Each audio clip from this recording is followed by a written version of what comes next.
Buongiorno, ben trovati telespettatrici, telespettatori di Antenna 3. Entriamo in diretta anche per questo sabato 14 ottobre per aggiornarvi su tutti i fronti della cronaca, dell'attualità e della politica. Tanti fatti, tanti collegamenti aperti con tutto il territorio regionale per raccontarvi di una giornata che si sta rivelando minuto dopo minuto sempre più complessa e ricca di fatti. Fra pochissimo ci collegheremo con Lina Paronetto da Castelfranco Veneto. C'è stata questa mattina alle 8 più o meno una rissa, un tafferuglio nella zona della stazione delle Corriere tra minorenni, ma ci sarebbero anche altri fatti. Fra pochissimo a Vittorio Veneto, ma vi mostro queste immagini. Cominciamo il nostro racconto da qui.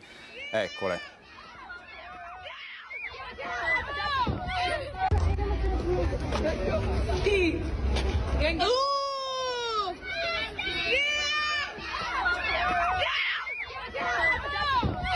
Una rissa, lo vedete, una rissa, una collutazione particolarmente pesante tra ragazzine, tra giovanissime in pieno centro a Pieve di Soligo. I fatti ci confermano ora le forze dell'ordine, anche il sindaco che ho sentito poco fa, sono avvenuti nella giornata, nel pomeriggio di giovedì, in pieno centro di fatto. Chi è della zona riconosce la stazione dei Carabinieri. Queste ragazzine sono state ovviamente subito identificate e pare che per la minorenne che vedete a terra siano scattate anche le cure del pronto soccorso. Sia stata portata al pronto soccorso con delle lesioni alla cute. Una violenza che si commenta da sola. Fra poco tra l'altro ci collegheremo anche con il sindaco di Pieve di Soligo, Stefano Soldan,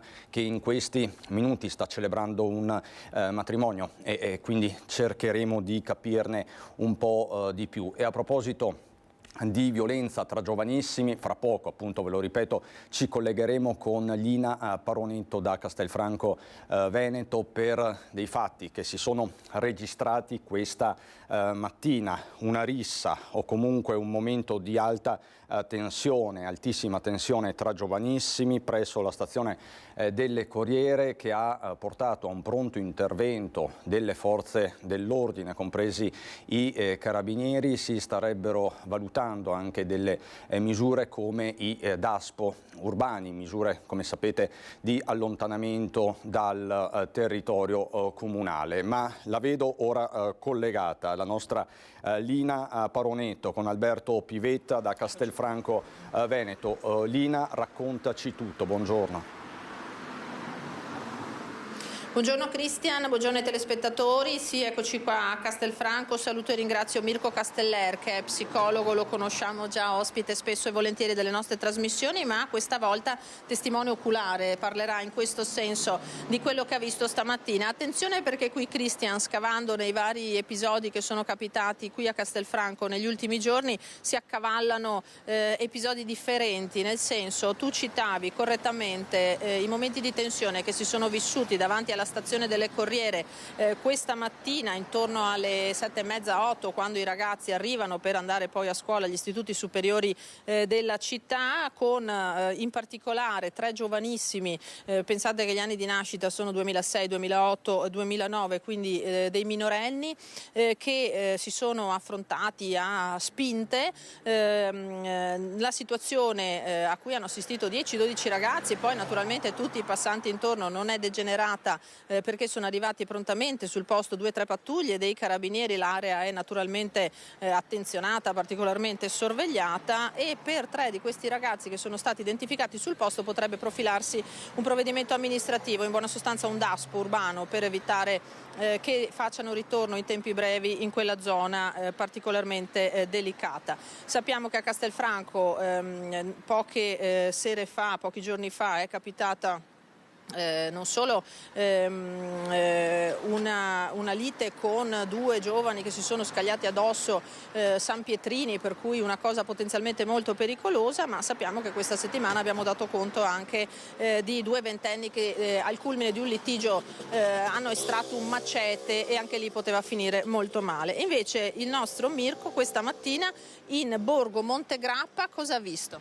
Sono rimasto meravigliato perché mi sveglio la mattina come alle 7:30, sento della gente urlare al centro della strada, sotto casa mia, in un luogo che apparentemente è sempre stato molto sicuro. Vedo una persona a dorso nudo al centro della strada che litiga con un'altra persona e arriva alle mani, inizia a picchiarsi, sembrava un Far West. La gente a bordo strada, chi in panne osserva e non sapevamo come muoverci. Fortunatamente devo dire che sono arrivati immediatamente i vigili del fuoco e poi anche i carabinieri, e i carabinieri sono riusciti a dividere questa situazione e la paura nostra si è ridimensionata, il panico che abbiamo provato in quel momento lì e soprattutto di impotenza, come facciamo a difenderci, è stato compensato dalle forze dell'ordine che sono arrivate. Però la sensazione è stata di doversi chiudere in casa e avere paura. Ecco, ho studiato per anni queste emozioni e queste situazioni, ma viverle in prima persona posso dire che è una cosa completamente diversa e capisco molto bene ora, avendo visto un fenomeno così vicino ai miei, vicino ai miei figli, di come la gente possa aver paura in situazioni come queste. Eppure è un dilagare di episodi di questo genere. In questa zona, nella Castellana, recentemente, nell'arco di brevissimo tempo, abbiamo visto crescere in modo esponenziale la situazione delle aggressioni. I giovani, quella che ho visto io stamattina, erano 2 trentenni, quindi almeno vedendoli a distanza, quindi la cosa è trasversale in termini generazionali. E immagino che ci siano delle difficoltà immense, perché lei citava giustamente 2 casi contemporaneamente. Immaginiamo cosa stanno facendo i carabinieri e forze dell'ordine per riuscire a tenere una situazione almeno di controllo a livello territoriale. Però sta crescendo in modo importante, lo vedo io anche nella pratica clinica.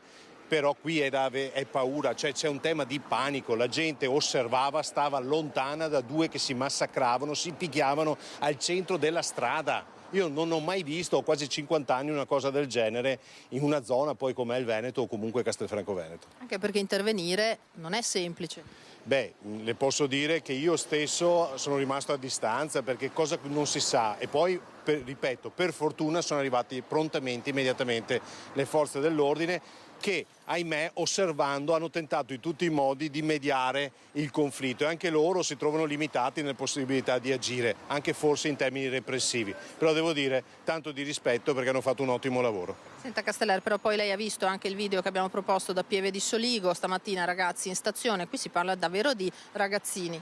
Qui c'è un allarme diffuso, ho visto il video. Ho visto una ragazza che perde il controllo e che si fa portare dalle pulsioni nell'aggredire un'altra ragazza. Ragazze con ragazze, le ragazze di solito non hanno quel flusso aggressivo che è tipico delle figure maschili, mentre noi vediamo che il gruppo altera totalmente il loro comportamento. Ripeto, lo dissi anche 2 o 3 anni fa, proprio agli inizi, crescerà in modo esponenziale questo e bisogna attrezzarsi non tanto privatamente, ma le istituzioni come stanno facendo per cercare di contenerli. Questo non sarà una partita, un gioco facile da gestire a livello territoriale, però improvviso, può scoppiare in ogni momento e il clima che noi stiamo vivendo attorno non facilita di tensioni importanti e di ridimensionamento anche delle famiglie. Ripeto, stamattina devo ringraziare le forze dell'ordine perché ho visto una presenza importante e posso dire mi sono sentito al sicuro con loro. Grazie infinite, grazie a Mirko Casteller per questa testimonianza. Cristian, noi qui da Castelfranco con Alberto Pivetta ti restituiamo per ora la linea, poi vedremo di spostarci negli altri luoghi in cui sono avvenuti questi episodi. Grazie. Grazie a te Lina e ad Alberto Pivetta, il tuo ospite Mirko Casteller, anche per le sue considerazioni. Una mattinata quindi ad alta tensione.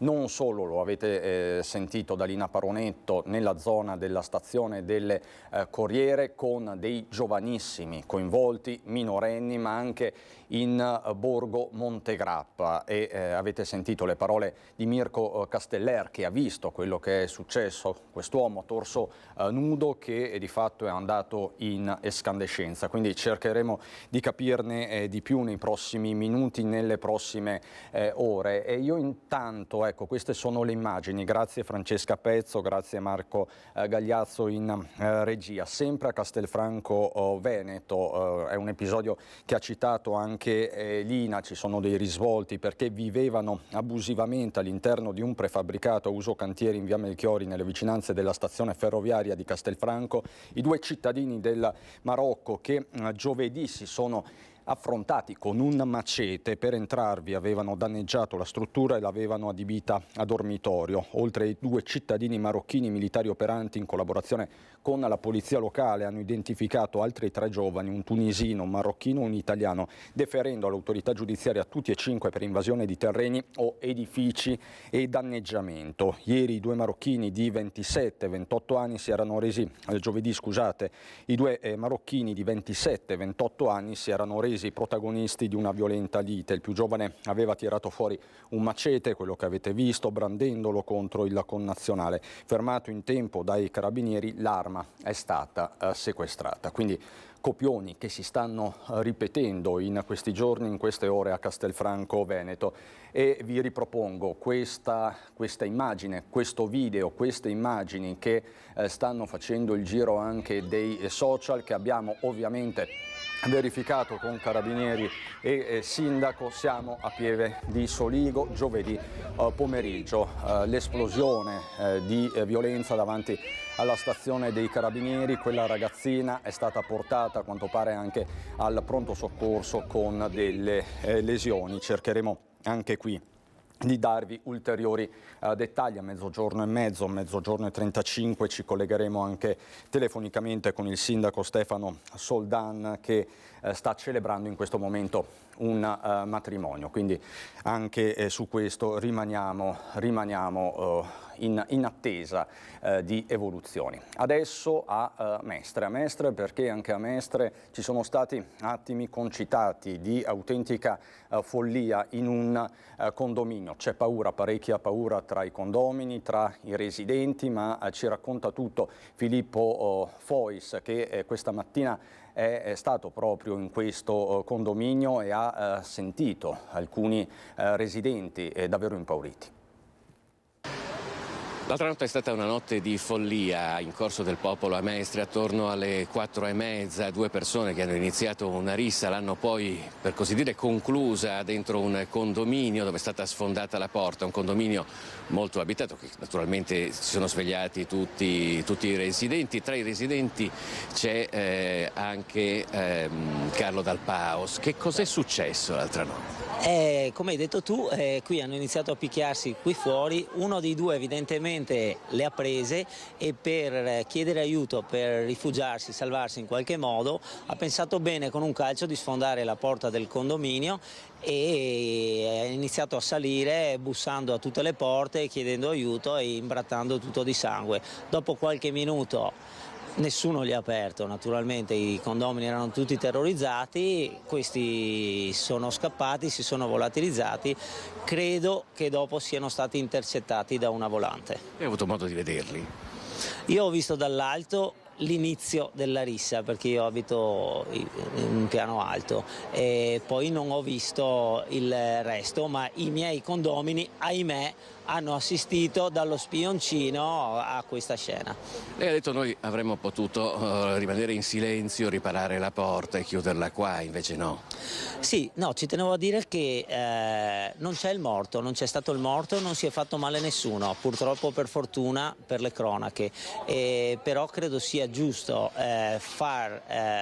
mettere in luce questi fatti qua, perché se stiamo zitti, ci puliamo le scale, cambiamo il portoncino non succederà mai niente, e quindi non si deve scappare il morto, non si deve fare per forza male qualcuno affinché si mettano in luce questi fatti. Abbiamo qui un altro condomino al quale volevo chiedere se si tratta di un evento isolato oppure se la situazione sia effettivamente ancora difficile in Corso del Popolo.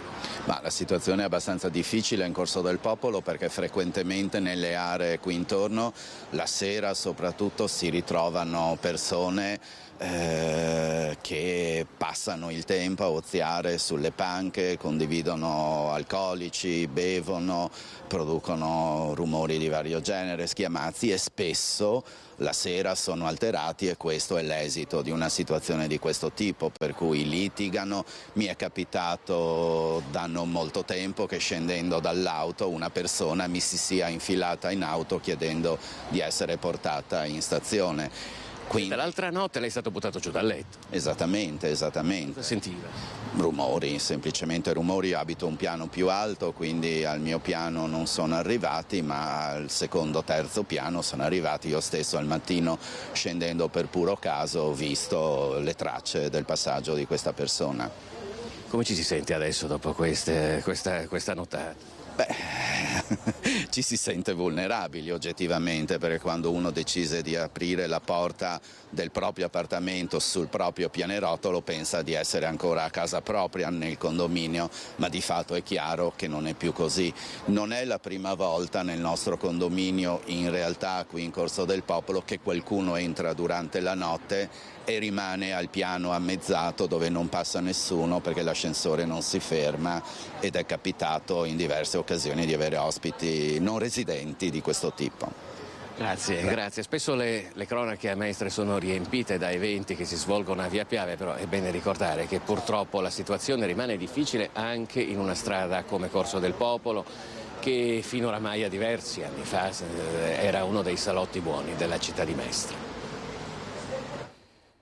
E questo è il resoconto del nostro Filippo Fois, scene davvero incredibili, lo avete riconosciuto poi tra i testimoni, anche Carlo Dal Paos del duo comico Carlo e Giorgio. Torneremo anche su questo fatto nel corso delle prossime edizioni. Vi leggo questa notizia da Treviso Today: colpito da un infarto mentre al lavoro, muore imprenditore edile, la vittima è il 50enne Alessandro Gian, titolare della IES Installazioni di Monastera. L'uomo stava lavorando presso un cantiere a Trebaseleghe, in provincia di Padova, quando si è sentito male ed è caduto a terra. Inutili tentativi di prestargli i soccorsi. La procura patavina ha disposto l'autopsia. Se non sbaglio, l'incidente è avvenuto appunto ieri sera, e quindi anche qui c'è una comunità in lutto e delle cause da chiarire. Quindi la vittima è il 50enne Alessandro Oggian, titolare della IES Installazioni di Monastera. E diamo una scorsa, facciamo un giro d'orizzonte veloce, poi ritorniamo alla cronaca locale su quanto sta succedendo a livello internazionale. Lo sapete, sono giorni difficilissimi, la tensione in Medio Oriente, Israele, 2 corridoi sicuri da Gaza, l'accusa Hamas ci ostacola, Hamas sta ostacolando quanti dal nord di Gaza stanno cercando di spostarsi verso sud, ha affermato il portavoce militare israeliano. Come sapete è in corso l'evacuazione della zona settentrionale della striscia di Gaza. Sono coinvolte centinaia di migliaia di persone. Gli occhi del mondo ovviamente sono puntati sulla striscia di Gaza e sulle evoluzioni anche del pomeriggio, perché c'è una sorta di ultimatum: fino alle 16 è possibile questa evacuazione, e poi appunto chissà, chiaramente una vicenda che fa preoccupare l'intera comunità internazionale. Dicevamo, veniamo alla cronaca locale. Iniziamo dal Vicentino, incidente stradale ieri sera lungo la Riviera Berica, 3 le vetture coinvolte, feriti una donna e 2 uomini. Il bilancio è di 3 feriti del pauroso incidente avvenuto ieri sera lungo la Riviera Berica in città, poco prima di Campedello. 3 le vetture coinvolte che sono carambolate sulla strada provinciale 247 verso le 19:30. È stato necessario l'intervento dei vigili del fuoco per mettere in sicurezza i mezzi e coadiuvato i soccorsi sanitari del personale del SUEM prontamente intervenuti. I feriti sono una donna e 2 uomini che sono stati trasportati in seguito in ambulanza al pronto soccorso dell'ospedale San Bortolo. La dinamica del sinistro è al vaglio degli agenti di polizia locale che sono intervenuti per i rilievi. E restano gravi le condizioni dell'automobilista ferito in un incidente stradale lungo la direttissima che porta ad Abano Terme. È ancora in gravi condizioni un 59enne di Abano Terme rimasto coinvolto in un tremendo incidente lungo la direttissima verso il comune termale. L'impatto frontale tra 2 furgoni, un botto tremendo. Il conducente del furgoncino più piccolo ha improvvisamente invaso la corsia opposta dove stava sopraggiungendo un camion per il trasporto di bevande. Il 59enne era alla guida del mezzo che ha improvvisamente sbandato. Sul posto sono arrivati i soccorsi che hanno trasportato l'uomo in ospedale in gravissime condizioni. Il suo furgone si è fermato dopo un centinaio di metri. Impressionante la foto in cui si vede la parte del furgone squarciata. Per tutto il pomeriggio si sono formate lunghe code lungo la bretella che collega Curva Boston alla direttissima per Abano. Il tratto stradale è stato riaperto in tarda serata. I rilievi sono stati eseguiti dalla Polstrada. Torneremo a collegarci con ogni probabilità con Castelfranco Veneto, con Lina Paronetto per la mattinata di follia vissuta tra le vie della città, prima in stazione, nella stazione delle Corriere con quella rissa scoppiata tra giovanissimi, poi in borgo Montegrappa con quell'uomo torso nudo andato in escandescenza di cui ci ha raccontato poco fa lo psicologo Mirko Casteller. Torneremo poi ovviamente fra pochissimo, ci collegheremo con il sindaco di Pieve di Soligo Stefano Soldan per la rissa tra giovanissime di cui vi abbiamo mostrato il video e continueremo a mostrarvelo nel corso di questa prima edizione perché sono immagini davvero impressionanti che preoccupano e fanno anche riflettere. Vediamole perché appunto questo è quanto accaduto nel pomeriggio di giovedì. Siamo all'esterno della stazione dei Carabinieri di Pieve di Soligo, questo è il parapiglia. Ci sono tante cose da valutare in questo momento. Come vedete la ragazzina stava suonando al campanello della stazione dei Carabinieri e in quel momento è stata presa di fatto dalle coetanee o comunque ragazze poco più grandi, è stata presa per i capelli quasi a dire no, non suonare quel campanello, non avvertire i carabinieri. Di che cosa? Insomma, lo capiremo forse nelle prossime ore. Certo resta la violenza di queste immagini. Tra l'altro abbiamo altri 2 collegamenti aperti, un collegamento con Padova. Parleremo del Giro d'Italia che torna nella città del Santo dopo 24 anni e Giro d'Italia 2024 che continuerà a parlare Veneto, coinvolgerà l'Alpago, il Montegrappa, zone tutto sommato inedite per la carovana rosa, e ci collegheremo poi anche con Cassola. Cassola, casa di Stefano Geller, c'è un importante appello sul fine vita e fra poco ci collegheremo con Vanessa Banzato. Ma ritorniamo sulla strage del bus di Mestre. Ovviamente ora dopo ora si aggiungono nuovi dettagli. Intanto sono stati fissati i funerali di Alberto Rizzotto, l'autista 40enne trevigiano di Tezze di Vazzola, che era alla guida del mezzo. Chiaramente un paese che si interroga e si prepara per l'ultimo saluto che è stato fissato per martedì pomeriggio alle 15:30. Speriamo anche di riuscire a dargli un funerale degno di com'era la persona, ecco, tutto là. E com'era la persona? Una persona squisita, amico di tutti, buono, sì, persona fantastica. Tezze di Vazzola si prepara per l'ultimo saluto ad Alberto Rizzotto, l'autista morto nella strage del bus il 3 ottobre scorso a Mestre. I funerali si svolgeranno martedì pomeriggio alle 15:30 nella chiesa parrocchiale in Piazza dei Tigli. A officiarla con altri concelebranti il parroco Don Alberto Basso. Da queste parti tutti conoscevano e volevano bene a Rizzotto, sul corpo del quale è stata effettuata l'autopsia. Secondo prime indiscrezioni sembrerebbe esclusa l'ipotesi del malore, ma all'appello manca ancora il riscontro principale, ovvero l'esito degli accertamenti cardiologici particolarmente delicati e complessi. Questo è uno dei punti principali, ancora tutto da verificare. In via dei Zacchi, dove il quarantenne viveva, i genitori Luigi e Maria Adele restano chiusi nel loro dolore. Ma le indagini proseguono su tutti i fronti. In attesa della maxi perizia su Garrail e strada, l'avvocato Massimo Malipiero, legale dell'amministratore delegato della società del bus, chiarisce come al momento non siano stati rilevati anomalie o guasti al mezzo. L'unica buona notizia sono le dimissioni nelle scorse ore di uno dei feriti ricoverati a Mestre, un 39enne di origini ucraine. Per un'altra paziente, una 27enne tedesca, è previsto il trasferimento in Germania nei prossimi giorni. E una parola sola riecheggia a Vazzola così come ovunque: verità. Presumo che come me siamo in tanti che cerchiamo di capire cosa effettivamente è successo. Tutto là.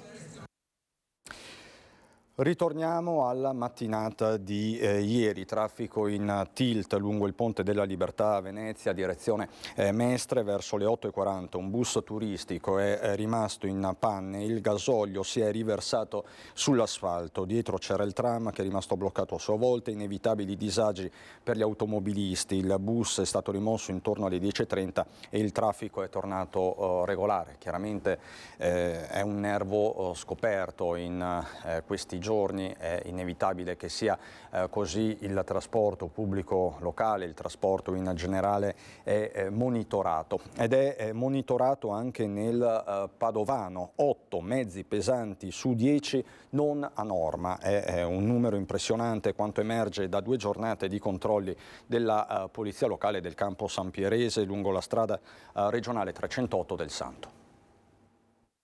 28 sanzioni totali su 32 autocarri fermati e ben 8 patenti ritirate. È il bilancio di una 2 giorni di controlli svolta lungo la strada regionale 308 del Santo dalla Polizia Locale della Federazione del Campo San Pierese. 4 le pattuglie impegnate nel tratto del comune di Borgoricco. Dei 32 mezzi pesanti controllati, 25 provenivano da nazioni extraeuropee e 7 erano italiani. Le sanzioni hanno riguardato i tachigrafi e le carte del conducente non a norma, i sigilli e i sensori manomessi, l'irregolare compilazione di documenti di trasporto. Solo un camionista era italiano tra gli 8 a cui è stata ritirata la patente. A tutti sono stati contestati, tra gli altri, gli orari di guida e il mancato rispetto dei turni di riposo. In totale sono state emesse sanzioni per oltre 15.000 euro, a cui si devono aggiungere 7.500 euro a carico dei titolari delle imprese di autotrasporto. Nel Trevigiano, sempre trasporto persone, non merci, ha aggredito e minacciato un operatore che lo ha pizzicato sul bus senza biglietto. Un 35enne è stato condannato. Intanto contro furbetti e bulli, MOM, la società di trasporto della Marca, mette in campo una decina di steward. Dovrà pagare ad un dipendente MOM 2.000 euro e altri 3.700 per le spese legali e generali. È stato condannato per esistenza pubblica ufficiale un 35enne nigeriano che nell'aprile del 2020 aveva minacciato un operatore durante un controllo. L'uomo era sprovvisto di biglietto e nel redigere il verbale di contestazione il controllore aveva chiesto la carta d'identità al 35enne. Di tutta risposta il cittadino extracomunitario aveva iniziato a dare incandescenze e a minacciare il dipendente MOM con frasi tipo «So chi sei, vengo a trovarti a casa». L'intervento della polizia poi è la denuncia dell'uomo che dopo 3 anni è stato condannato. Come azienda procediamo e continueremo a procedere nel denunciare atti di violenza o minacce verso il nostro personale affinché questi atti non restino impuniti, ha spiegato il presidente MOM Giacomo Colladon. Non solo, proprio per garantire la sicurezza e per combattere l'evasione, dall'inizio dell'anno scolastico MOM ha messo in campo 10 steward a terra a coadiuvare l'azione dei controllori MOM. L'attenzione quindi all'evasione è un'attenzione massima, abbiamo le guardie giurate che abbiamo ingaggiato perché il discorso della sicurezza, oltre che del controllo, è un aspetto molto importante e quindi stiamo mettendo in campo tutta una serie di iniziative che devono portare ovviamente a far capire alla gente che per salire in autobus bisogna avere o l'abbonamento o il biglietto. Sempre con un fine educativo si affiancherà una nuova campagna di comunicazione a bordo bus. Non ce l'ho perso. Da oggi non ci sono più scuse. Sono alcuni degli slogan che puntano direttamente al target di studenti e famiglie contenuti nei manifesti posti all'ingresso dei bus con cartelli all'interno. Insomma, non ci saranno più scuse. Controlli e steward sono già in azione. Noi sappiamo anche quali sono le tratte più a rischio nel nostro servizio. E quindi l'impiego soprattutto di questi vigilantes sono sulle tratte che hanno delle difficoltà proprio sulla sicurezza, perché abbiamo i nostri ovviamente autisti che ci hanno comunicato le problematiche e noi stiamo impiegando soprattutto queste persone in quelle tratte particolari. Ritorniamo a parlare dell'autovelox delle polemiche, quello di Cadoneghe. L'associazione Alt Velox certifica nei primi 26 giorni di funzionamento sono state elevate 41.000 multe. Vengono da 30 comuni diversi i multati di Cadoneghe. Si sono contati in una chat di WhatsApp che fa da coordinamento per informazioni e manifestazioni per cercare di capire la loro provenienza. Se per la maggior parte sono della provincia di Padova, tra di loro ci sono anche trevigiani di Morgano e Castelfranco Veneto e vicentini di Arzignano, Sovizzo, Torri di Quartesolo e Trissino. C'è addirittura un multato di Milazzo in provincia di Messina, un fenomeno che travalica quindi i confini regionali. Tuttavia la problematica esiste, nessuno la può negare e siamo entrati in questo vortice e speriamo di uscirne il più presto possibile e uscirne bene, perché siamo convinti di quello che si dice, quello che noi manifestiamo, quello che esponiamo è che queste multe devono essere archiviate, annullate.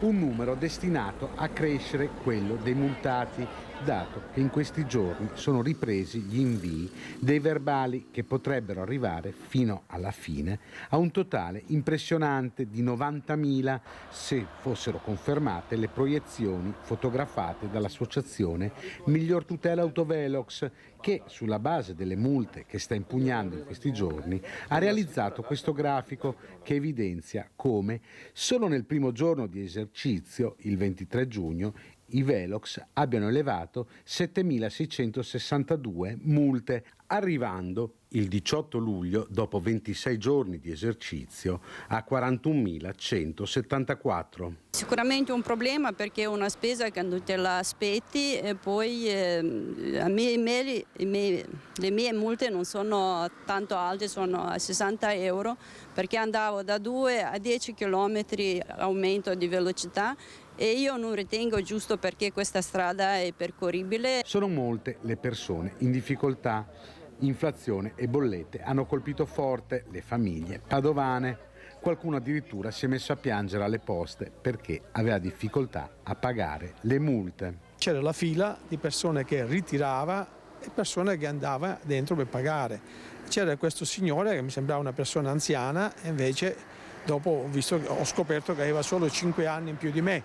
Insomma, non è neanche giovane, comunque anziano. E ho visto che piangeva. Qui eravamo là, abbiamo chiesto e questo non ci ha voluto dire niente. Che io dico, vieni con me, l'ho portato avanti. Dico, ma perché cos'ha? E mi ha detto che vive con 580 euro al mese di pensione e con le bollette che ha deve pagarsi tutto, che da solo non ce la fa. Non ce la fa e basta. E mi sono sentito di aiutarlo. Il numero dei multati dei Velox della ex strada statale del Santo sono molti. Ecco quello che è successo oggi durante una diretta. Mentre stavamo qua si è fermato un signore perché anche lei è rimasto... Anch'io ho già pagato 7 multe, l'ultima mi è arrivata, mi è girato il mondo addosso e sono andato in comune. Subito a Pieve di Soligo, in collegamento telefonico il sindaco Stefano Soldan. Le immagini sono quelle che vi abbiamo mostrato, questa colluttazione pesante tra ragazzine all'esterno della caserma dei Carabinieri. Il fatto, se non sbaglio, sindaco, si è registrato giovedì pomeriggio. Buongiorno Soldan, ci racconti tutto. Buongiorno, salve. Sì, c'è stato questo episodio che è avvenuto proprio davanti al cancello d'ingresso della caserma dei Carabinieri, dove per ragioni che non sono ancora chiare alle forze dell'ordine, una ragazza è stata strattonata e ha ricevuto alcune manate in faccia. Prontamente sono state identificate le responsabili di questo gesto e credo stiano procedendo poi per i vari livelli le reciproche denunce. C'è questo video, ci sono le immagini poi del circuito della caserma, quindi il fatto di per sé ha tutta la sua chiarezza e evidenza. Dispiace vedere in un momento di festa e di divertimento questi tipi di atteggiamento che sicuramente non fanno bene, non danno una bella immagine di questi giovani. Ecco. Senta sindaco, queste ragazzine, queste ragazze sono state identificate, sembrano tutte minorenni o sbaglio? O buona parte? Sì, si tratta di no, sono proprio tutti minorenni, da quello che so anche le famiglie sono state invitate già in caserma, però su questo bisogna attendere un po' la relazione che faranno Carabinieri nei prossimi giorni. Il fatto in sé si è risolto subito e appunto quello che sfugge è ancora il motivo, cioè, di questa aggressione, di questa colluttazione che è avvenuta. Insomma. Perché se non sbaglio, sindaco, da quello che si vede abbastanza chiaramente è questa ragazzina che poi viene strattonata per i capelli che sta per suonare alla caserma dei Carabinieri, quindi probabilmente aveva qualcosa da dire, qualcosa da segnalare, da denunciare ed è stata come trattenuta in maniera violenta da queste sue compagne. È una ricostruzione... Guardi, questo è quello che posso ricostruire anch'io vedendo quel video che avete fatto vedere, però appunto le ragioni, avendo sentito i Carabinieri, ancora non sono così chiare. Ecco. Senta sindaco, le faccio la domanda di rito che si fa in questi casi di bullismo sostanzialmente, perché di questo possiamo parlare. Lei intende incontrare queste ragazzine, immagino siano tutte del posto più o meno, le loro famiglie? Ma incontrerò sicuramente non appena ci sarà stata chiarezza sui fatti, sicuramente la ragazza che è stata picchiata, poi credo che nei confronti di chi si è reso protagonista di questo fatto vadano assunti dei provvedimenti, vedremo quali l'autorità giudiziaria deciderà. Senta sindaco, davvero ultimissima domanda, sembra esserci una spirale di violenza tra i giovani. Abbiamo aperto questo telegiornale con i fatti di Castelfranco Veneto questa mattina, altissima tensione alla stazione delle Corriere tra minorenni, tra giovanissimi. È cambiato qualcosa in questi mesi? Lei dal suo osservatorio, da primo cittadino, che cosa vede? Io quello che registro è che il post-Covid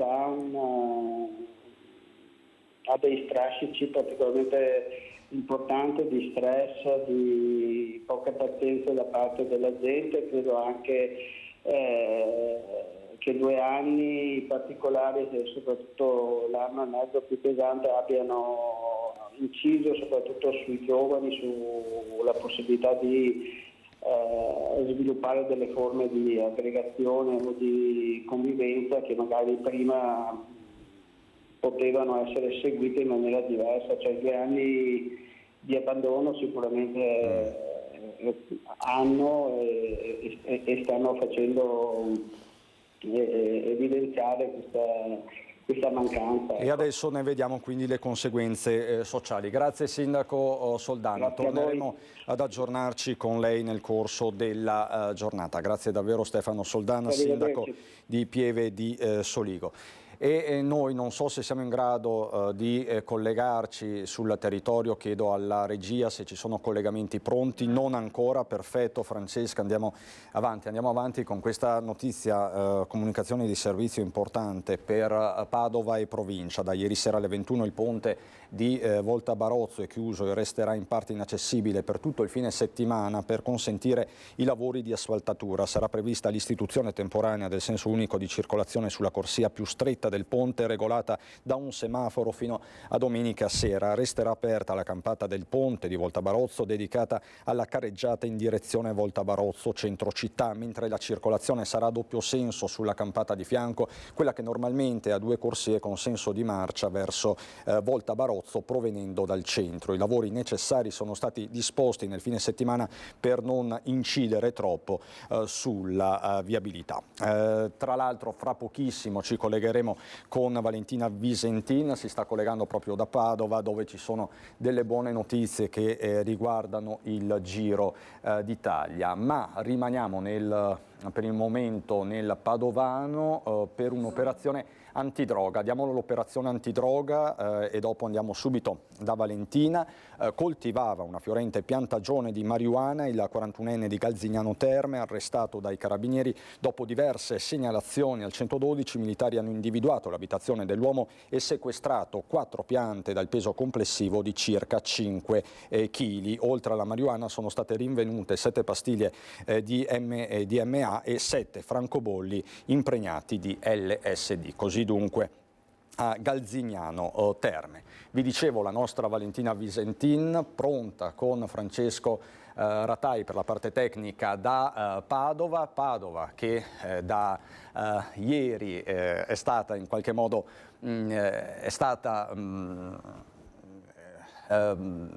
scusate, non mi viene il termine, comunque che da ieri festeggia perché nel Giro d'Italia 2024 sarà un'importante sede di tappa. Non succedeva, correggimi se sbaglio Valentina, da 24 anni. A te la linea.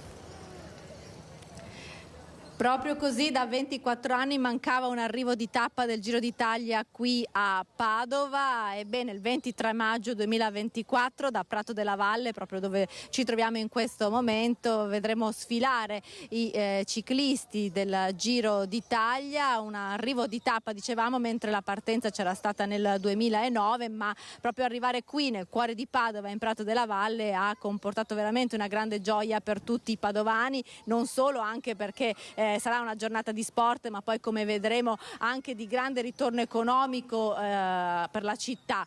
Ma che tappa sarà? Io non sono molto esperta di ciclismo, quindi proprio per fare un collegamento, per spiegarvi bene che cosa avverrà qui a Padova il 23 maggio, ho un esperto qui con me, il collega giornalista Andrea Pistore, che ci racconterà che tappa vedremo qui.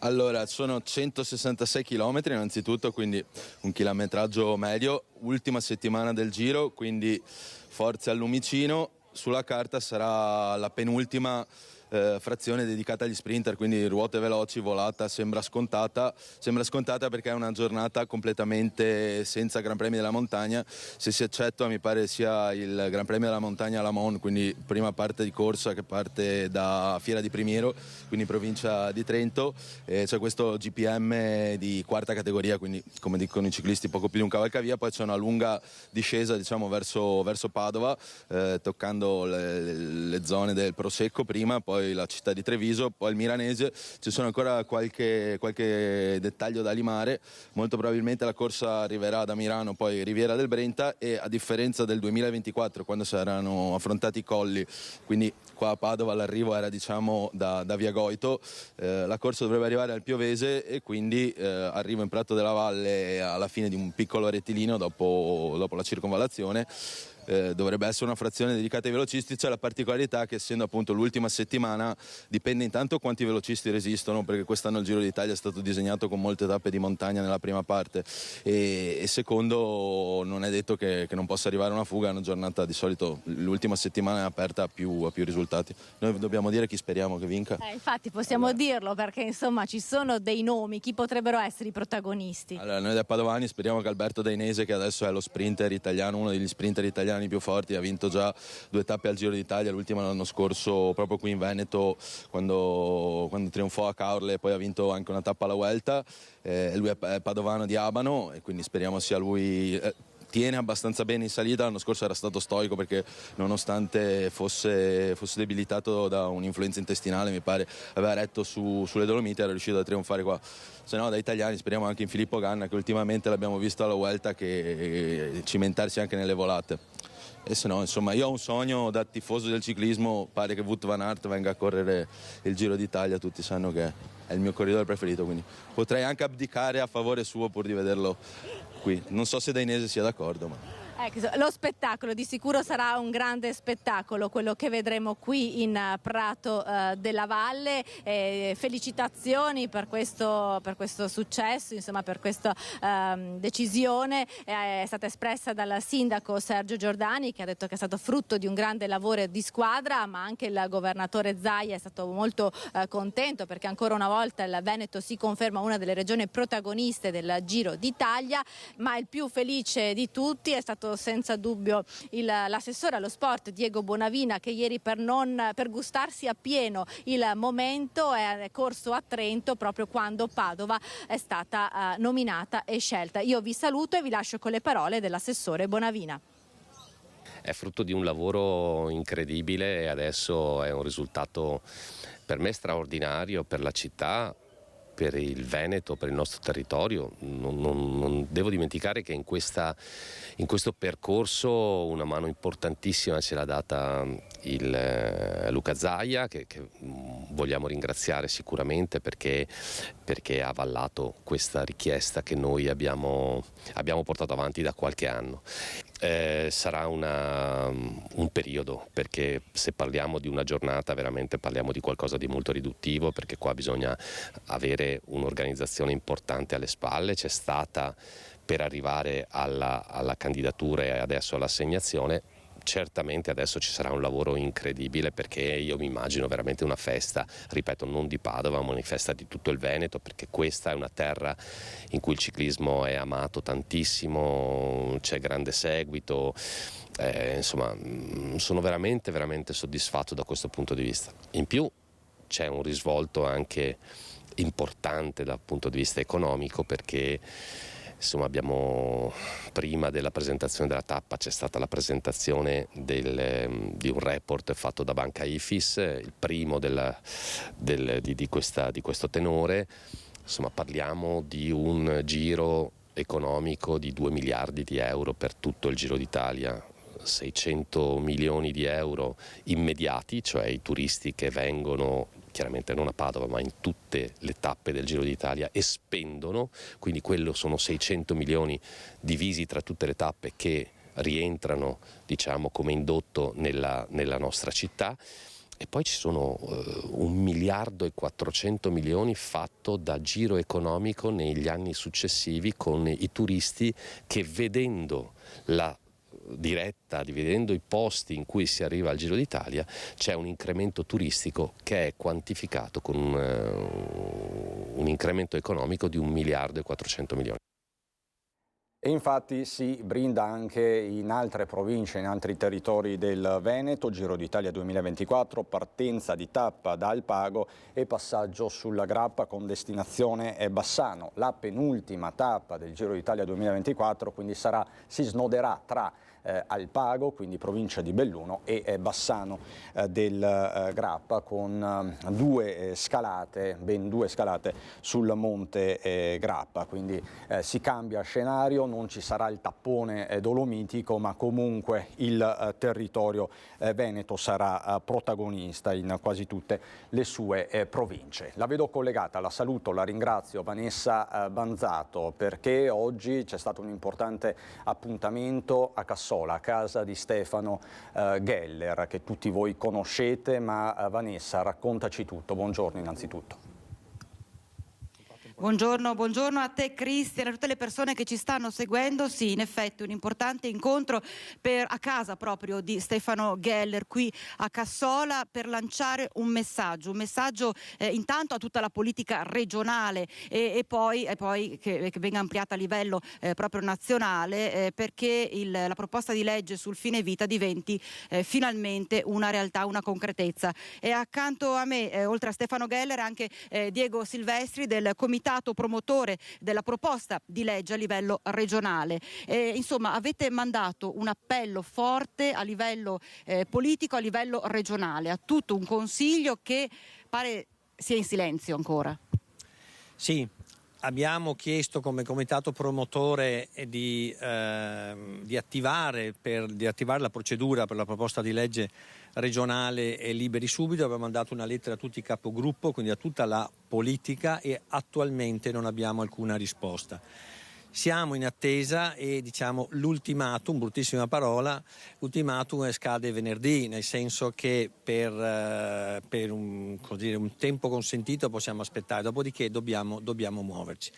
È l'urgenza delle persone come Stefano, l'urgenza dei cittadini che sentono con molta sensibilità questa problematica e la vogliono risolvere. Vogliono che la Regione Veneto abbia una legge sulla procedura che, ricordo, è già stata attuata nel caso di Stefano Geller con l'USL Pedemontana del Bassano del Grappa. Quindi esiste già un valore di legge su questa richiesta di suicidio medicalmente assistito e noi chiediamo che si dia una prestazione sanitaria, procedure e tempi certi.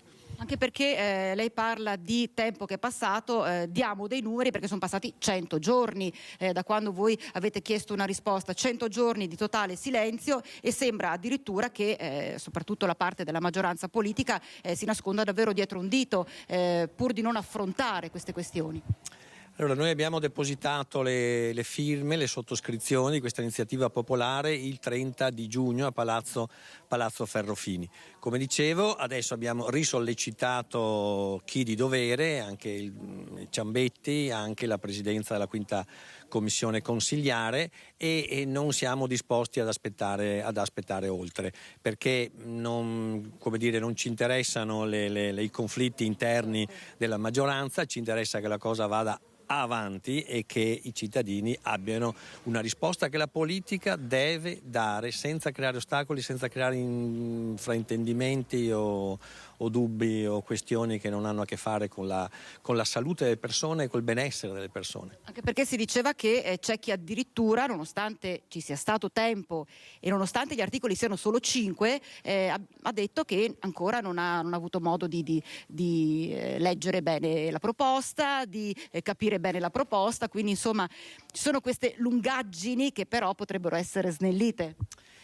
Allora, ahimè, noi abbiamo saputo che non tutti i consiglieri regionali erano a conoscenza del tema e per l'amor di Dio questo è giustificato, comunque comprensibile, ma abbiamo dato la nostra disponibilità per poter spiegare, per poter chiarire, per poter conoscere approfonditamente i casi, insomma la questione, ecco, e non abbiamo ancora ricevuto nessuna richiesta. Abbiamo rinnovato questa richiesta e vorremmo sì che ci fosse la discussione. Discutere vuol dire proprio rispondere a delle domande, approfondire e umanamente anche cominciare a pensare a questo tema altamente divisivo ma altamente invece portatrice e foriero di diritti della persona. Cosa siete pronti a fare voi? Allora, siamo pronti, stiamo pensando a delle iniziative. Dopo venerdì, se non riceviamo risposta e se non riusciamo a parlare con il capogruppo, se non abbiamo un calendario, no, della discussione, noi alzeremo il livello del nostro rumore. Abbiamo intenzione di essere presenti a Palazzo Ferrofini con delle manifestazioni eclatanti. Anche perché si diceva proprio in conferenza stampa se il Veneto portasse avanti in maniera concreta questa proposta di legge, quindi venisse poi attuata nero su bianco, proprio scritta, potrebbe essere una sorta di faro anche per tutta l'Italia, non soltanto per la nostra regione. No, certo. Allora, le due domande che finora ci sono state, quella di Stefano Geller e quella della signora Gigliola della Marca Trevigiana, hanno ricevuto una risposta senza intermediazione dei tribunali, cosa che è successa invece in altre regioni, nel Friuli Venezia Giulia, in Umbria, e quindi il Veneto è stato grande da questo punto di vista. Le persone hanno trovato una risposta immediata senza ostacoli. Noi vorremmo continuare ad avere questa bella visione del Veneto e speriamo che sia antesignano rispetto alle 14 regioni che raccoglieranno le firme e porteranno in Consiglio regionale questa nostra proposta identica. Insomma, si chiede un po' di coraggio anche a chi ci rappresenta. Si chiede un po' di coraggio a chi ci rappresenta, questo è vero, perché il Parlamento italiano non è mai riuscito ad affrontare e a discutere questi temi. Discutere è un termine bellissimo, perché vorrebbe dire parlare, sentire, darsi del tempo anche, no? Per poter così approfondire un tema delicato, però affrontarlo, no? Non affrontarlo perché ci sono delle concezioni estreme che ci impediscono, assolutamente no. Quindi ci vuole il coraggio, ma ci vuole anche l'idea che sono un politico e che quindi devo effettuare delle cose, mi sono dovute, non è che posso pensare con la mia coscienza, devo fare quello che i cittadini veneti chiedono. Stefano Geller, un anno e un giorno fa è arrivata, quindi era il 13 ottobre del 2022, è arrivata questa autorizzazione. Come ha vissuto? Come è passato questo anno? Quest'anno è stato un anno molto intenso, l'ho passato molto serenamente perché ho avuto questa risposta positiva che mi è stato riconosciuto questo diritto che quando vorrò potrò mettere fine alla mia vita, e questa cosa mi ha dato molta serenità e anche voglia di andare avanti e di fare qualcosa per gli altri. Ecco, questa autorizzazione, chiamiamola così, vogliamo sottolineare questa cosa, non vuole essere un'autorizzazione a morire, anzi vuole essere un modo per rendere ancora più rispetto alla vita e alle persone che credono alla vita. Sì, è un diritto di rispettare i doveri degli altri senza dover andare in Svizzera, spendere tanti soldi e poter morire in Italia vicino ai propri cari. Cosa sei pronto a fare? Beh, anch'io sarò con il comitato pronto a fare sciopero della fame, andare davanti al palazzo della regione e vorrei invitare personalmente a casa mia i consiglieri regionali che hanno dei dubbi o sono contrari a confrontarsi con me e capire le ragioni dei malati che soffrono. Insomma, avete sentito, è un chiaro appello al confronto, al cercare di capire insieme come muoversi e Stefano Geller ha lanciato questo forte appello a tutti gli esponenti politici della regione, sia chi ha dubbi, ha detto, sia chi è contrario, insomma venga qui a casa mia, qui a Cassola e parliamo. Io mostro quello che significa essere Stefano Geller. Per il momento è tutto, io ricevo la linea allo studio. Grazie Vanessa Banzato, grazie ai tuoi ospiti, in particolare a Stefano Geller, una testimonianza preziosissima, lo avete sentito. Stefano Geller è pronto allo sciopero della fame se il Consiglio regionale del Veneto non prenderà seriamente in mano la legge sul suicidio medicalmente assistito. Una battaglia quindi di civiltà e, insomma, oggi è stato lanciato da Cassola un messaggio davvero importante, lo avete appena sentito. Vi porto per un attimo, poi andiamo in pubblicità, a Jesolo, dove è iniziata da 2 giorni edizioni di Jesolo Bike Festival con un focus sulla sicurezza stradale. A moderare l'incontro di questa mattina Luca Gregorio, nota voce di Eurosport, presente Roberto Sgalla, direttore centrale Polizia di Stato, che ha fornito i dati sugli incidenti stradali in Italia con ciclisti coinvolti, 205 ciclisti deceduti nel 2022, l'Italia è al 19° posto nel contesto europeo, al primo posto c'è la Svezia, presente anche Marco Scarponi, fratello di Michele, e segretario della Fondazione Michele Scarponi, Sandro Checchin, presidente FCI del Comitato regionale del Veneto. C'erano poi anche gli studenti dell'Istituto Calvino di Jesolo e alcuni campioni del ciclismo come Moreno Moser e Sonny Colbrelli, quindi insomma grandissimi nomi. Domani ci sarà intanto la pedalata con il campione Peter Sagan ospite d'onore. A organizzare l'evento è Maurizio Pivetta del team Jesolo 88 che da 10 edizioni porta Jesolo campioni del ciclismo di fama mondiale. Così dunque a Jesolo, ma abbiamo ancora tantissimo da raccontarvi. Ci stanno raggiungendo degli ospiti: Paolo Perenzin, già sindaco di Feltre, consigliere provinciale di Belluno Sinistra Italiana, Dario Scopella, sindaco di Serena del Grappa, coordinatore di Forza Italia, sempre per la provincia di Belluno. Ci sono due temi incandescenti: la diga del Vanoi e la pista di bob di Cortina d'Ampezzo. Come sapete è un tema che sta dividendo l'opinione pubblica non solo bellunese e veneta ma nazionale. A fra poco.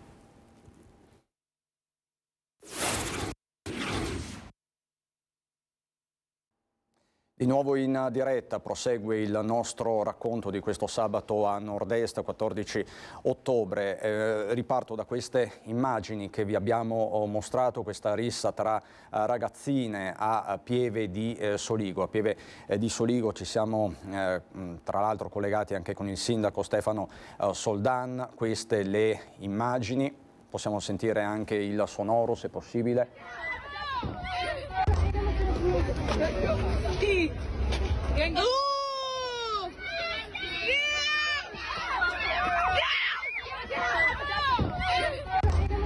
Tutte ragazzine minorenni sono state identificate. Avete sentito anche il sindaco Soldan. Nei prossimi giorni saranno incontrati anche i genitori.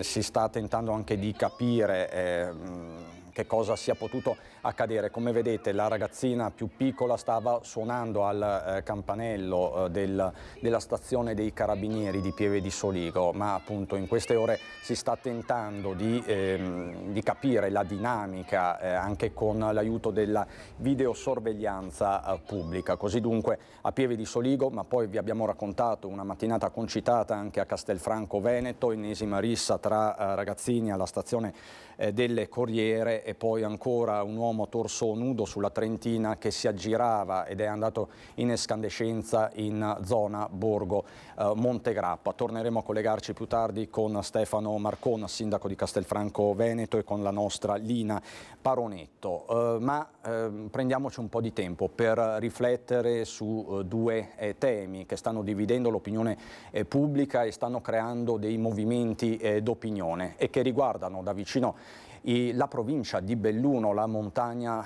bellunese, la montagna veneta. Parliamo di diga del Vanoi e della pista da bob di Cortina. Cominciamo con la diga del Vanoi. Partiamo da qui perché questa è stata una settimana importante per la provincia di Belluno, che si è aperta con le commemorazioni dei 60 anni del disastro del Vajont, la presenza molto significativa di Sergio Mattarella, del capo dello Stato, prima al cimitero di Fortonia, poi sulla diga. Insomma, una settimana importante, ma ciò non toglie che resta un tema d'attualità, ovvero la diga del Vanoi, questo progetto di cui si parla da decenni e che è stato rilanciato recentemente dal consorzio di bonifica Brenta, ma le amministrazioni del territorio non la vogliono, perché andrebbe a insistere su un'area, quella dello Schener, che è già in qualche modo segnata da 3 impianti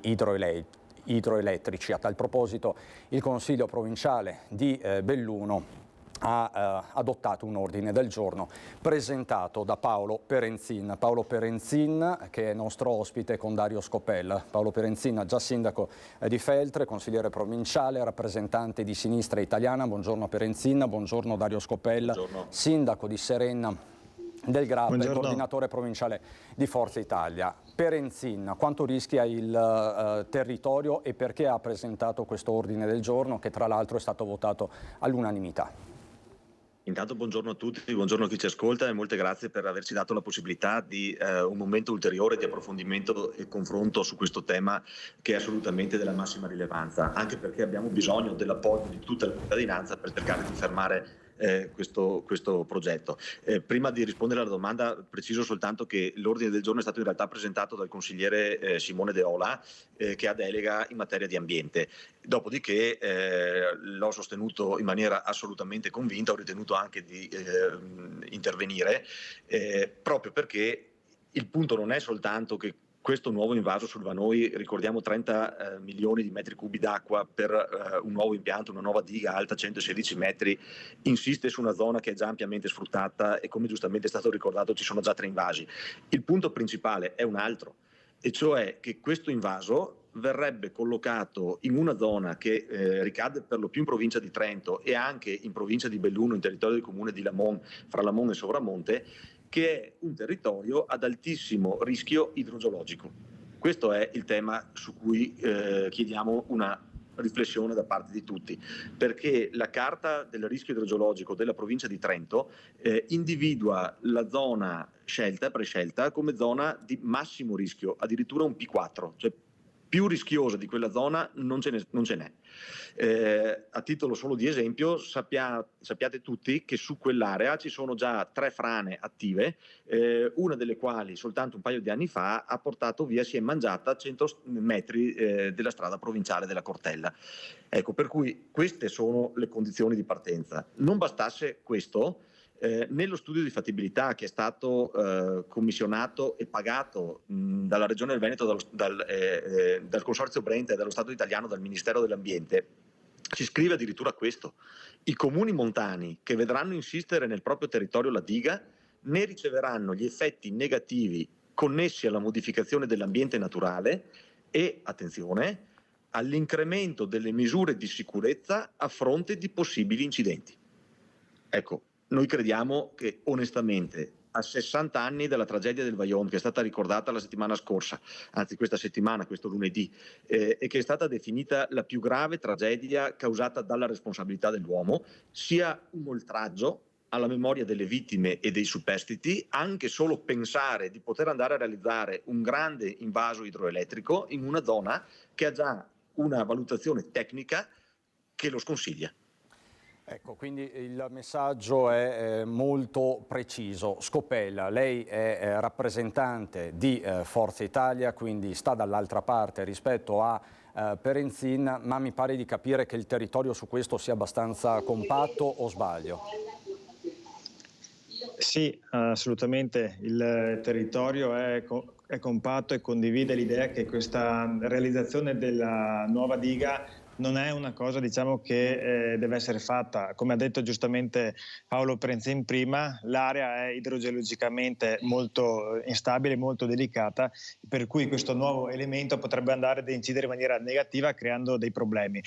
Appunto in un territorio come quello bellunese, dove 60 anni fa si è generata una delle più gravi tragedie che ci sono state nel nostro paese, per cui è assolutamente importante il lavoro di tutti e soprattutto, diciamo, di tutta la comunità che si attivi in maniera, come dire, negativa rispetto alla proposta che è stata portata avanti. Ecco, ma se questo progetto dovesse andare avanti anche in sede di autorizzazioni ambientali e quant'altro, cos'è disposto a fare il territorio bellunese? Perché sta diventando una sorta di battaglia, non dico guerra, perché in questi giorni è assolutamente fuori luogo, ma potrebbe diventare un fronte aperto fra montagna e pianura. Cos'è disposto a fare Scopelli, il territorio bellunese? Beh, certamente, lo sappiamo tutti, la crisi climatica sta portando alla necessità che si prevedano interventi infrastrutturali. Certo che questi però non devono essere pregiudizievoli rispetto alla sicurezza e all'incolumità pubblica, per cui credo assolutamente che comunità ed enti locali, comuni, provincia, debbano unirsi insieme per fare una battaglia anche legale se necessario rispetto a questa proposta. E su questo quindi il fronte, chiedo a lei Perenzin, sarà compatto. Lei è rappresentante di Sinistra Italiana, già sindaco di Feltre per 10 anni, Scopel rappresentante di Spico di Forza Italia, insomma siete compatti entrambi feltrini. Perenzin. Mi sente Paolo Perenzin? Chiedo alla regia, Paolo Perenzin non mi sente. Allora sì, ecco. Sì, Perenzin, pronto? quindi voi siete compatti su questo? Siamo assolutamente compatti e ricordo non soltanto il Feltrino, ma l'intero territorio provinciale. L'ordine del giorno è stato votato all'unanimità da tutte le forze politiche in molti comuni e anche in provincia. Chiarissimi. Quindi su questo tema destra e sinistra sono assolutamente unite e viaggiano a braccetto. Riuscirete a farvi sentire dalla pianura, perché è il solito problema, Davide contro Golia. Una battuta proprio velocissima. Assolutamente sì, noi capiamo che la pianura ha le sue esigenze, in questo caso sono esigenze di approvvigionamento idrico in uno scenario di crescente siccità, ma al netto di questo non si può chiedere un'altra volta alla montagna di risolvere i problemi della pianura mettendo a rischio l'incolumità delle persone.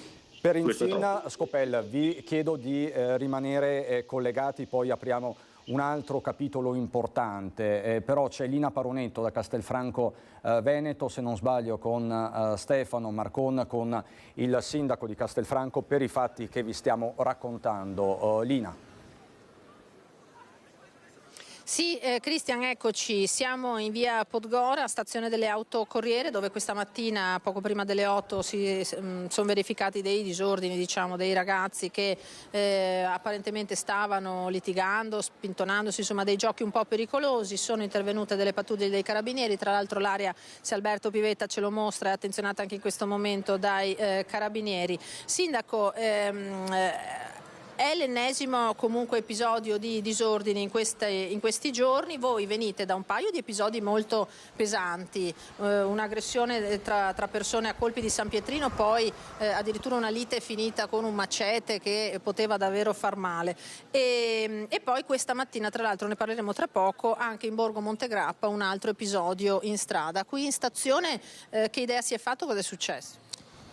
Mi sono fatto l'idea che questi giovani non abbiano perso di vista quel che è il rispetto che bisogna avere nei confronti delle persone e degli ambienti frequentati dalla comunità. Al di là dell'episodio del San Pietrino, che fortunatamente si è risolto anche senza gravi conseguenze da parte dell'aggredito, gli altri atti sono atti di disturbo che non hanno creato danni alle persone o alle cose, che però preoccupano l'amministrazione. Siamo riusciti ad intervenire grazie alla professionalità, al lavoro di rete che c'è tra le forze di polizia. Come vedete qui ci sono i carabinieri oggi, sono intervenuti stamattina. Registro che c'è i soggetti coinvolti non sono di Castelfranco, quelli di stamattina, così come non sono di nazionalità italiana. E vorrei approfittare di questa occasione per fare un appello alle varie associazioni che rappresentano le comunità straniere a Castelfranco e non solo, anche in provincia, visto che appunto non sono di Castelfranco i ragazzi di stamattina, di lavorare in rete, perché quel percorso di integrazione che sinora tutto sommato ha consentito di avere una città sicura non venga minato da questi fatti che poi sono isolati, però fanno male a tutte le comunità. C'è bisogno di lavorare in rete non solo con le forze dell'ordine che poi sostanzialmente fanno repressione, ma anche in termini di prevenzione. Io ho già avuto modo nel passato di relazionarmi con alcune associazioni di comunità straniere ed era stato proficuo quel lavoro, quindi invito tutti a fare la propria parte, perché non passi il messaggio che ci siano giovani stranieri che non si comportano bene, così come comunità che non accolgono, che diventino magari in qualche modo intolleranti. C'è bisogno di lavorare, di tornare a lavorare in rete anche con questi tipi di realtà. Ma c'è un problema comunque di aggressività, di problematiche a livello giovanile, Sindaco? C'è un problema di disagio giovanile, sì. le cause sono state più o meno esplicitate. Negli ultimi tempi il Covid non ha prodotto sicuramente note positive nell'ambito delle relazioni. I ragazzi sono sempre un po' più chiusi in se stessi, vivono molto la realtà virtuale e quindi quando si confrontano magari con la realtà vera si trovano in situazioni di disagio. Sì, ripeto, vi è bisogno di fare un lavoro di concerto con tutti coloro che abbiano come unico interesse il rapporto di rispetto e di convivenza civile e pacifica delle comunità che abitiamo. Comunque non ritiene che sia una problematica strettamente legata a Castelfranco? I dati non ci dicono così, i dati non ce lo dicono, così come non dicono che la provincia di Treviso abbia questo tipo di criticità. Ricordo l'ultima indagine del Sole 24 Ore, eravamo la 102esima provincia più sicura d'Italia su 106, quindi quasi la prima in termini di sicurezza. Certo vi è una percezione di disagio, vi sono alcuni fatti che in qualche modo sono stati sempre individuati e risolti che ci inducono a non abbassare la guardia ed essere presenti, però da soli non si fa niente, c'è bisogno del lavoro di tutte le istituzioni e del lavoro di tutta la comunità. Lina. Grazie al sindaco Stefano Marcon. Cristian. Grazie davvero per questa tua corrispondenza, Lina. Questa sera ovviamente nel corso dei telegiornali torneremo su tutti questi fatti di cronaca che comunque stanno interessando la Marca trevigiana. Grazie a Lina Paronetto, Stefano Marcon e Alberto Pivetta per la parte tecnica. Sono rimasti con me Paolo Perenzin, consigliere provinciale di Belluno, Sinistra Italiana, già sindaco di Feltre, Dario Scopella, sindaco di Serena, Forza Italia. Io vi mostrerei, e poi andiamo in pubblicità e apriamo un altro capitolo, la mostra che è stata inaugurata ieri sera a Longarone, proprio dedicata al Vajont. Abbiamo parlato di diga del Vanoi, di questa opera che vuole la pianura ma che non vuole la montagna, un invaso artificiale su un territorio fragile. Chiaramente non si può non passare dalla cronaca di oggi alla cronaca di ieri, che è diventata storia e memoria di un territorio. Da qui questa mostra inaugurata ieri sera a Longarone, un'esposizione al Centro Culturale Parri che è stata voluta da Sostampa Belluno e dal sindacato giornalisti. A parlare sono Luca Zanfron, figlio di Beppi Zanfron, fotografo del Vajont, fotografo tra l'altro di Tina Merlin, della storica Tina Merlin, e anche Nicoletta Valla, fotografa invece dell'alluvione in Emilia Romagna. Sentite. Questo parallelismo della mostra di papà riguardo al 60esimo del Vajont, dove è stato anche affiancata una mostra di fotografie di Nicoletta Valla, che da Faenza ha fatto un reportage su quello che è stato l'alluvione. Ci sono dei parallelismi riguardo a quello che può essere anche l'effetto di questi eventi climatici, ma anche un parallelismo su quello che è il coinvolgimento delle persone che vanno ad aiutare a salvare, e anche, secondo me, il volto delle persone che vengono colpite da questi drammi. Sono contento di aver conosciuto una ragazza che prosegue questo lavoro, e un po' mi ci rivedo un po' quando ero piccolo anch'io. Lei ha detto che ha avuto una macchina fotografica dal papà, e quasi quasi mi sono un po' rivisto, perché in realtà ritrovarsi una macchina fotografica in mano è un segnale, no? Magari lei non ha avuto un papà fotografo, però ha avuto questa passione di continuare, di documentare. È stata molto brava, ha detto che ha scattato tanto. Già il dire scattare tanto è un buon segnale, perché mio papà mi diceva: se puoi scattane di più piuttosto che scattarne meno. Riguardando le foto anche di Beppi ho rivisto tantissimo Faenza e il fango di Faenza, un colore unico che è quello del marrone, appunto del fango, che Faenza ne è stata ricoperta per settimane, e appunto attraverso le foto anche in bianco e nero passa il monotono che è stata Longarone per tanto tempo. Questo mi ha riportato a casa, anche da lontano, anche qua sono tornata a casa, sono tornata mesi fa da quello che ho vissuto. Questo sicuramente ci accomuna e ci avvicina tanto. Mostra quindi che è visitabile al Centro Culturale Parri di Longarone, promossa da Sostampa Belluno. Perenzin, le chiedo proprio un flash, è un parallelismo giusto quello tra Vajont e alluvioni? Io credo di sì, nella maniera più assoluta, perché il Vajont ha una matrice che è chiara e che è la responsabilità umana. Forse tendiamo a sottovalutare la responsabilità umana che c'è dietro le grandi alluvioni e i grandi disastri ambientali che succedono ormai a scadenze molto ravvicinate. Anche dei cambiamenti climatici la responsabilità è nostra e di questo dobbiamo assolutamente prendere atto, perché altrimenti continueremo a fare sempre peggio. Scopel, ci sono abbastanza fondi a disposizione dei comuni? Dario Scopel, o si potrebbe fare di più? Io so che lei oggi è a Milano per un convegno sugli enti locali promosso da Forza Italia, però il problema sono sempre le risorse per mettere a posto il territorio. Sì, i fondi sono sempre uno degli elementi principali come problematica che viene messa sul tavolo anche oggi su vari temi, sia quello del sociale, sia quello delle infrastrutture, sia anche quello della gestione del territorio. I problemi sono due, i fondi e anche il personale che serve poi per mettere a terra le opere, quindi le azioni che l'amministrazione mette in pianificazione, per cui servono certamente più fondi non soltanto nelle grandi città ma anche nei piccoli comuni di montagna.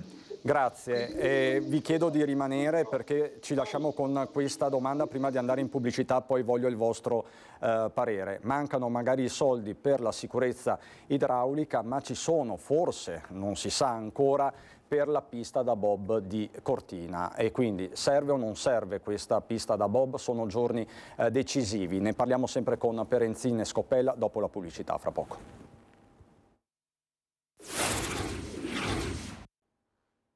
Di nuovo in diretta, ci siamo lasciati con un quesito, serve o non serve la pista da bob di Cortina? Ce lo chiediamo perché sono giorni decisivi e l'esecutivo Meloni dovrà decidere. Che cosa ne pensa il territorio? Vi chiedo veramente 40 secondi a testa, ma so che avete le idee chiare. Paolo Perenzin, serve questa pista da bob e cosa dovrebbe fare Meloni? Noi crediamo di no, non più, nel senso che è un intervento da 120 milioni di euro, verosimilmente si legge sui giornali, se dovesse essere realizzata a Cortina ne servirebbero 60 ancora in più, con 180 milioni si possono realizzare scuole, case di riposo, ospedali, gestire servizi. Fino a poco tempo fa si diceva che nessun'altra pista aveva le caratteristiche per poter ospitare i Giochi Olimpici del 2026. Invece da Innsbruck, dalla fine di agosto, arrivano notizie che vanno in senso contrario. Innsbruck è in condizione di ammodernare la sua pista e ci mettono sostanzialmente tutte le risorse. Quindi per un impianto che è a 160 km da Cortina, che sostanzialmente diventerà pronto nel corso del 2025, non serve realizzarne un altro di nuovo a Cortina che avrà costi enormi di realizzazione e costi di gestione annuali pari a circa 1,5 milioni di euro all'anno. Noi diciamo, questi soldi devono essere investiti per le esigenze di tutti i giorni e per le problematiche vere che affrontano le popolazioni della montagna. Parlavamo prima di sicurezza idrogeologica, per esempio. Scopel, lei invece cosa pensa di questa pista da bob? Credo anch'io che servono certamente risorse per tanti problemi che il territorio bellunese ha, dalle strade ai collegamenti intervallivi, alle scuole, a tante altre cose di cui abbiamo anche già parlato altre volte.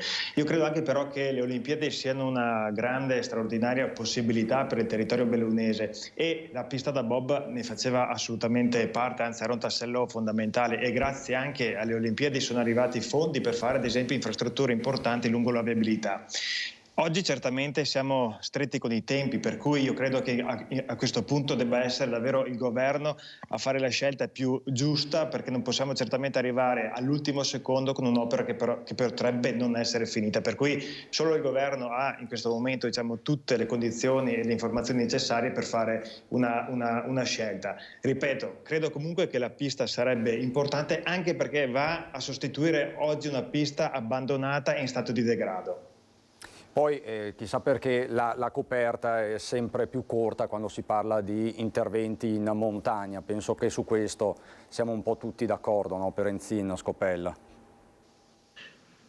Io sì, sottolineo un'altra volta il dato: non è possibile che ogni volta che c'è bisogno di investimenti necessari per la vita delle popolazioni della montagna si risponda sempre col refrain: le risorse non ci sono perché la coperta è corta, e poi quando invece c'è un'opera di queste dimensioni da costruire, i 120-150 milioni si trovano comunque. Questa cosa per noi diventa inaccettabile.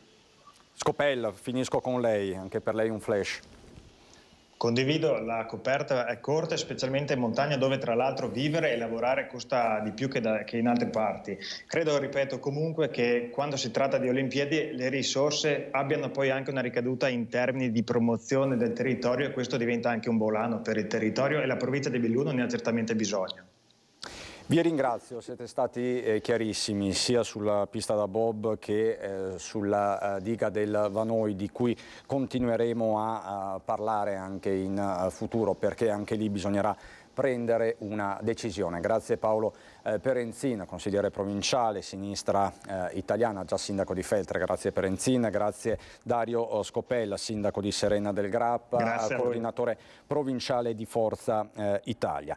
Noi ritorniamo in diretta ovviamente alle 18:30 questa sera con l'edizione regionale 19 Venezia, 19:30 Treviso con Belluno. I fatti del giorno li abbiamo messi tutti in fila, a partire da questo video shock per certi versi che arriva da Pieve di Soligo. Queste ragazze che si sono picchiate, che hanno picchiato in particolare una loro coetanea all'esterno della stazione dei Carabinieri. Avete sentito il sindaco di Pieve di Soligo, Stefano Soldan, e insomma sono in corso tutti gli accertamenti del caso. Torneremo sui fatti di Castelfranco Veneto, questa mattinata di follia tra stazione delle Corriere e Borgo Montegrappa, ma avete sentito anche il sindaco Stefano Marcon che si appella tutto sommato alla calma, dice che i protagonisti di queste vicende non sono castellani.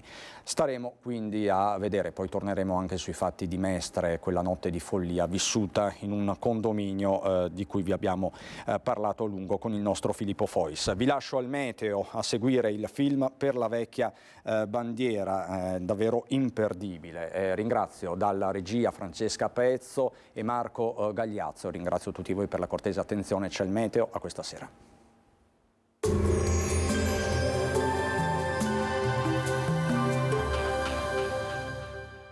Portaci gli oggetti, i mobili, i vestiti che non usi più. Da noi, Guadagni, ex novo mercatino dell'usato. Aperto 7 giorni su 7, via Vicenza 23, Vedelago. Bentrovati al meteo. L'alta pressione che fin qui ci ha accompagnato inizia a cedere lentamente. Prime avvisaglie del cambiamento del tempo da sabato 14 ottobre. Vediamo insieme il dettaglio. Sul Veneto foschie e nebbie locali in pianura e in qualche fondovalle, in successivo diradamento. Seguiranno nubi irregolari alternate a schiarite, anche ampie. Dalla serata saranno possibili sporadiche e locali precipitazioni sulle zone montane. Temperature in lieve flessione, minime tra 12 e 15 gradi, massime sui 20-27 gradi. Ci spostiamo ora sul Friuli Venezia Giulia. Inizialmente bel tempo, durante il corso della giornata pioviggini sui rilievi, nella notte fino al mattino nebbie in pianura. Temperature minime tra 15 e 18 gradi, massime sui 22-24 gradi. Infine diamo uno sguardo alla situazione del Trentino Alto Adige, dove sarà soleggiato a tratti, in serata invece potranno verificarsi dei rovesci. Temperature minime intorno ai 10-13 gradi, massime sui 24 all'incirca. Dal meteo di Antenna 3 per ora è tutto, grazie per l'attenzione, arrivederci.